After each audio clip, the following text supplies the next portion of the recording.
ഇറാനിൽ അമേരിക്ക നടത്തുന്ന ഭീഷണികൾക്ക് മറുപടിയായി യുഎഇയിലെയും തുർക്കിയിലെയും സൗദിയിലെയും അമേരിക്കൻ സൈനിക ബേസുകൾ ആക്രമിക്കാൻ ഇറാന്റെ വമ്പൻ നീക്കം.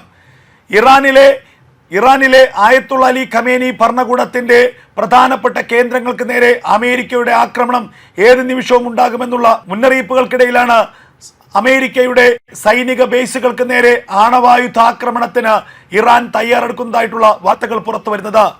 സൗദി അറേബ്യയിലെയും യുഎഇയിലെയും തുർക്കിയിലെയും അമേരിക്കൻ എയർബേസുകൾക്ക് നേരെ ഇറാന്റെ ബാലിസ്റ്റിക് മിസൈൽ ആക്രമണം ഉടനുണ്ടാകുമെന്നുള്ള സൂചനകളാണ് പുറത്തു വരുന്നത്.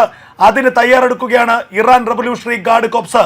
ഇതിനുള്ള എല്ലാ അംഗീകാരങ്ങളും അനുമതികളും ആയത്തുള്ള അലി ഖമേനി ഭരണകൂടം നൽകിക്കഴിഞ്ഞു എന്നുള്ള വാർത്തകളാണ് പുറത്തു വരുന്നത്. ഏത് നിമിഷവും അമേരിക്കയുടെ എയർബേസുകളിലേക്ക് ഇറാന്റെ റവല്യൂഷണറി ഗാർഡ് കോർപ്സിന്റെ മിന്നൽ ആക്രമണം ഉണ്ടായിരിക്കാം. ഇറാനിൽ സ്ഥിതിഗതികൾ അതീവ രൂക്ഷമായി മുന്നേറുകയാണ്. കഴിഞ്ഞ 48 മണിക്കൂറിനിടയിൽ ഇറാനിൽ കൊല്ലപ്പെട്ടത് 12,000-ലധികം സാധാരണക്കാരാണ്. 12,000-ലധികം സാധാരണക്കാരെ ഇറാൻ സൈന്യം വകവരുത്തിയിരിക്കുന്നു. ഇതിന് പിന്നിൽ ആയത്തുള്ള അലി ഖമേനിയുടെ കടുത്ത നിലപാടാണ് എന്നുള്ള വാർത്തകളാണ് പുറത്തു വരുന്നത്.